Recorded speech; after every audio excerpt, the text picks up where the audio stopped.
Il a fait un constat qui était très concret de ce qui a pu être fait ces derniers temps en matière de protection civile et de reconnaissance de tous les sapeurs-pompiers dans leur ensemble, qu'ils soient professionnels, volontaires, mais aussi l'ensemble des personnels qui concourent à la mission de service public qu'effectuent les sapeurs-pompiers. Et derrière, il a lancé des perspectives, notamment sur l'évolution du champ missionnel, du métier, parce qu'aujourd'hui, les sapeurs-pompiers que l'on appelait communément les soldats du feu sont devenus les soldats de la vie. Il reconnaît par un texte qui va être promulgué très prochainement que ce sont des effecteurs du soin au quotidien, que ce sont des effecteurs de la santé, des acteurs effectivement de celles et ceux qui soignent dans les territoires. Il reconnaît également leur capacité à être sur tous les fronts. La vaccination l'a montré, les dernières intempéries, les derniers cataclysmes.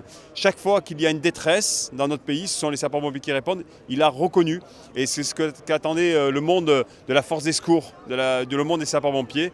C'est ce qu'il a fait, et il a lancé des perspectives pour une étroitesse de collaboration entre l'État et les collectivités sur deux registres. Premier registre, améliorer la fidélité et la prestation de fidélité et de reconnaissance des sapeurs-pompiers volontaires.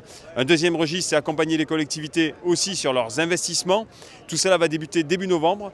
Donc on espère que cela sera concret avant le tout début de l'année pour que derrière l'exercice 2022 se fasse correctement. Et dans les perspectives, il a annoncé quelque chose qui est très technocratique, mais qui pour autant a beaucoup de sens. C'est que dans la loi de programmation de la sécurité intérieure, il a défini nouvellement comme la loi de programmation des sécurités intérieures, dont la sécurité civile, ce qui veut dire que la sécurité civile va se voir dotée de moyens, ça veut dire des hélicoptères, ça veut dire des avions en plus, ça veut dire des mesures d'accompagnement des sapeurs-pompiers sur le territoire. Donc tout cela, c'est du concret et des perspectives.